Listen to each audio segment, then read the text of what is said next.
Hi, Claudia here from Create with Claudia, and today I'm going to tell you about 28 quilting terms that you may or may not have heard of.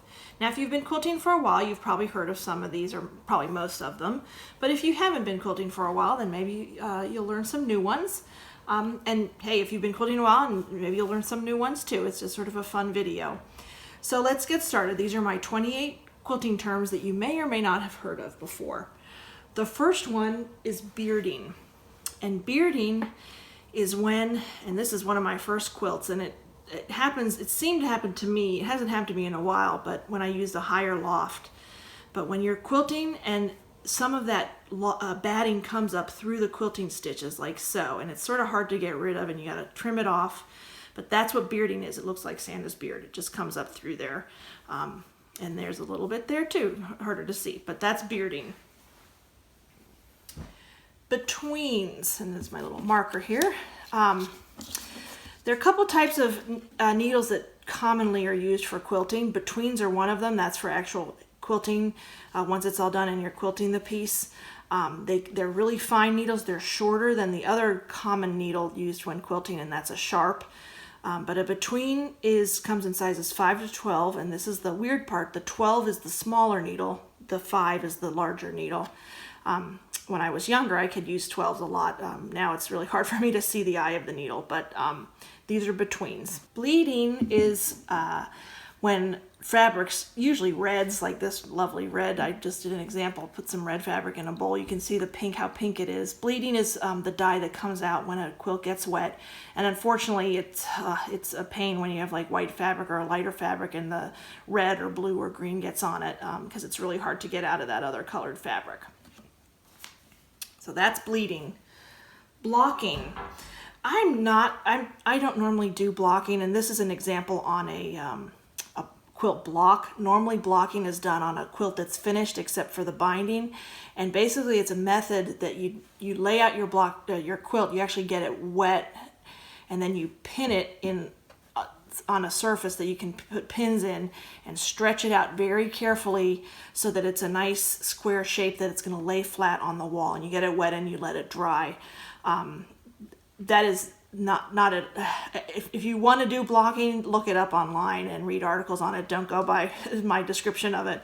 Like I said, I've only done it a couple times, and I prefer not to do it because you do get the quilt wet. But blocking is just that. You have a lot of pins, you pin it out, and I'm just showing you on this quilt block. And people do quilt blocks as well to get them nice and straight.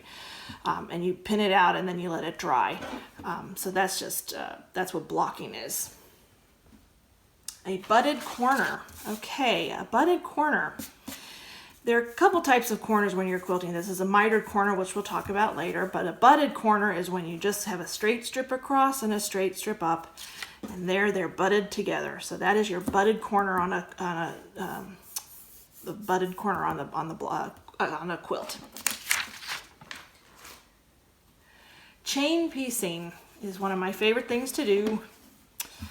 And basically what you're doing, if you're sewing a big quilt together and you have a lot of pieces, you just chain piece them together, and you can sort of see there how it looks like a chain, and you don't cut them like normally. If you're maybe doing one block, you cut each time you'd make a sew together a segment. This saves on thread and also saves on time. It's a great way to make a bigger quilt, and there you have your chain. So that's called chain piecing. Okay, dog ears. Dog ears is a funny term. And basically those are those little sort of tags of fabric that are formed when you're doing half square triangles or other shapes. And there I've cut some off. You can see there's the dog ears. And those are those little triangles that are formed after you press, that you want to cut off before you sew the pieces together, because it just adds a lot more block. Yeah, you always want to cut those dog ears off. Get rid of some bulk, when you're quilting.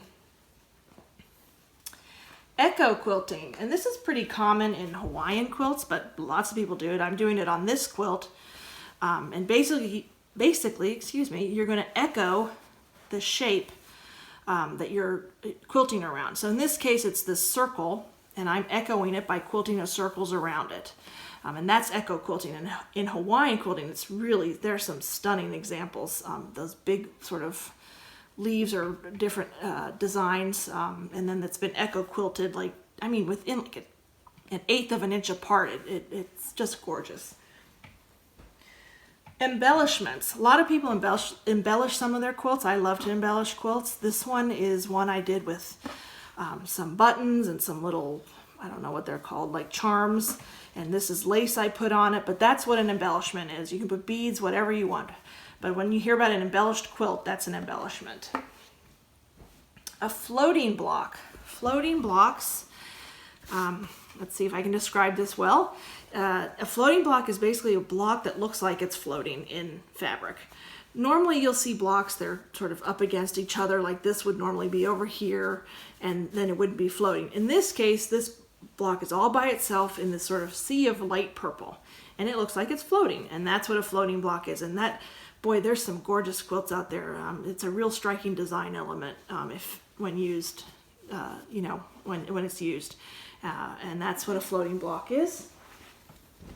Fussy cutting, and I just dropped my example. Fussy cutting is when you're going to cut out a shape out of fabric. Usually it's on larger prints, but like in this case it would be this kangaroo, and I just cut out. You can even get fussier and cut out around it and make a circle around it, and that would be great for applique. It's commonly used in I Spy quilts. I made this one for my daughter when she was about 1 year old. And you can see I fussy cut out the dragonfly, and there's a teddy bear. So that's what fussy cutting is. You're just getting fussy about cutting out a certain shape. Greige Goods, or Greige Goods, I don't even know if I'm pronouncing that right. It's basically raw fabric that's not been dyed or treated, and it's basically ready to, you can do whatever you want with it. You could use it, but you could dye it, do batik on it, whatever you wanted, but that's what a Greige Good is. Okay, and this is one of my homemade examples. It's a jelly roll. I don't have any jelly rolls to show you, but if you've ever been to a quilt store, I guarantee you've seen a jelly roll. They're usually a lot bigger. They look like a cinnamon bun, and they have lots of different colors. But basically, they are strips of fabric. A jelly roll is 2.5 inches by about 42 inches long, and I think they're usually about 40, maybe 40 strips in each jelly roll. I may be wrong on that, but it's a great way to make a quilt and get a part of a big collection of fabric when you don't want to buy so much yardage. A jelly roll is really the way to go. They're lots of fun to use. And keeping with the bakery theme, you have layer cakes. And layer cakes are squares of fabric, and again in a collection, a curated collection, usually like they'll pick all blues or maybe from a certain maker. They're 10-inch squares, and they're usually 42 of them in one layer cake. And they make a gorgeous quilt too. This is just an example of, I had the layer cake and then I had to break it apart to use it. So this is some of the remaining fabric I have that I can still use. But that's a layer cake if you ever want to know what that is. Loft. Loft is the thickness of your batting, or the height of the batting. So this one's a little bit higher loft, a little bit thicker. Here's one that's a little bit thinner, maybe a little bit softer, and then here's one that's really thin. So when you hear loft, that's what it is. It's the thickness of your batting, or the weight of your batting. A mitered corner. A mitered corner, and I do have a drawing here somewhere. I need to find it.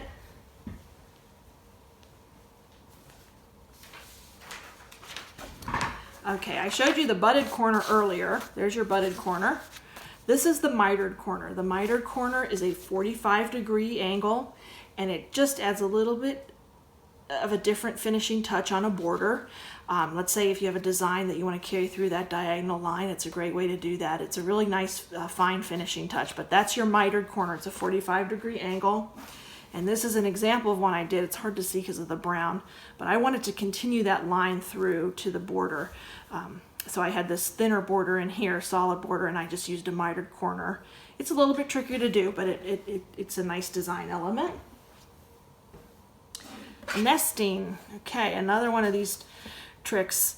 Nesting is when you are sewing together 2 units like this. I'm sewing together these 4 blocks. These 2 have already been sewn together, and they've been pressed. And they've been pressed in opposite directions,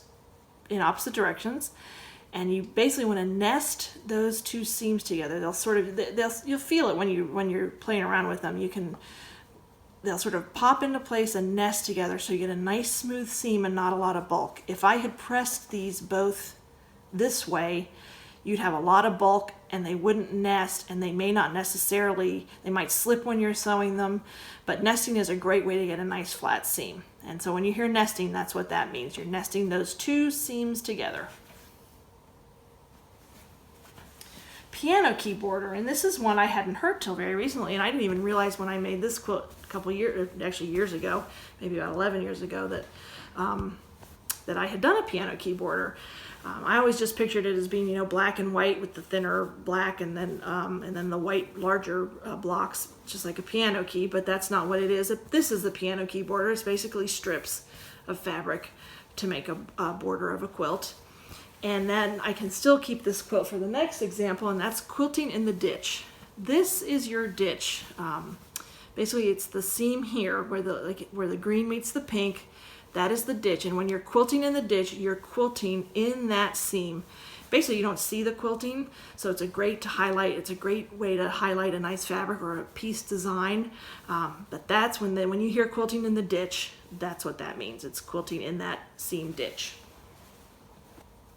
Raw edge applique.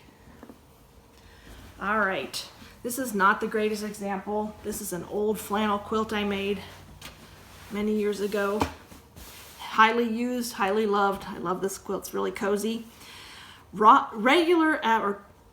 type of applique is when you turn under the edges. So you cut out the fabric, let's say this flower, and you turn under the edges so you have a nice smooth edge.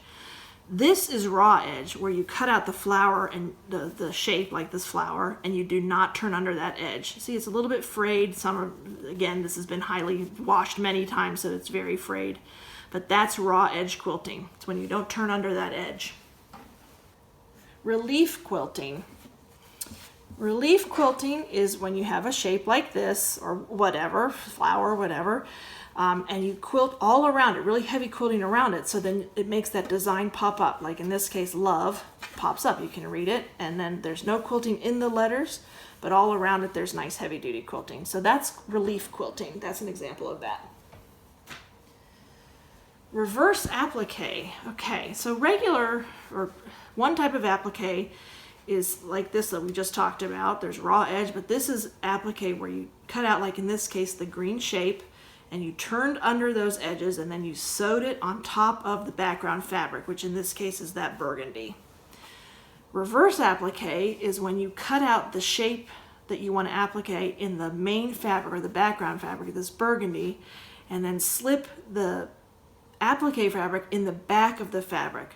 So like this orange is actually behind the burgundy, whereas this dark green is on top of the burgundy. So that's reverse applique, when the applique fabric is actually behind the main fabric. A round robin quilt.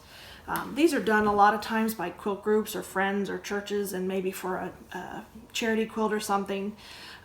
This is not an example of one, but I just wanted to show you this is a medallion quilt, and a lot of times you'll see them in medallion designs, or you see them in rows, like maybe row 1 is done by person A, row 2 by person B, row 3 by person 4, you get the idea. But in this case, the first person would do the center block, and then they would pass it on to their friend who would do this next border, and then they'd give it to their next friend who would do this other border. So that's a round robin quilt. So if you ever hear that in your quilt guild, let's do a round robin, that's what that means. A sandwich, your quilt sandwich.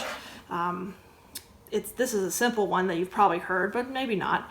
I had a comment on one of my videos that didn't know what that meant. A sandwich is basically your background fabric, your backing fabric, your center, or the filling, the batting, and then your top. Now this is a cheater I use to practice some stitching, mess around with when I'm playing around on my sewing machine.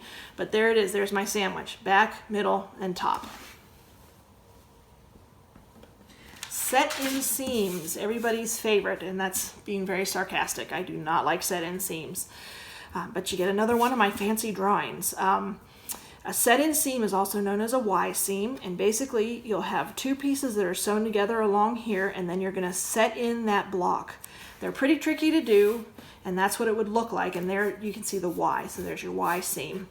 And I don't do them very often. I do have an example. Let me get that out. So here you have my example. Again, this is that old quilt, and I don't have many new ones because, again, I do not like doing set-in seams. So there you have the seam coming up.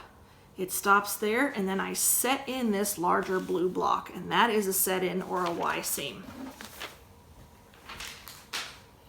I must have dropped my needles. Sharps were the other needles I talked about, and they're traditionally used with the betweens when you're making a quilt. A lot of times sharps are used to piece a quilt or for applique.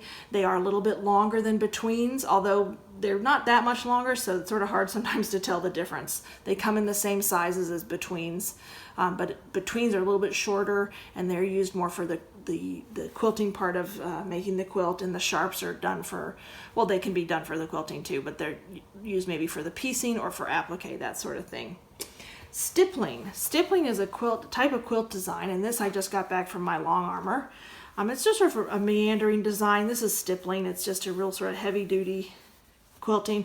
These are feathers. Those are not part of that. But this part here, right in between my fingers, that's what stippling is when you're making a quilt. And last but not least, and every quilter has them, when you hear the term UFO, it's an unfinished object. And boy, I have a whole stack of them. Like this one, I'll just show you this one. This was a pineapple quilt I wanted to make. There was my sketch. I started it. I had all good intentions to finish this beautiful quilt, and I never did. So I have a couple other blocks I need to figure out what to do with. But that's an unfinished object, and I hope you can finish them all at some point in your quilting life. Thanks so much for watching. Thank you so much for watching. I hope you learned a few things. And if you have any terms that I didn't list, I'd love to hear them. You can leave them in my comments. Thanks again for watching, and have a great day.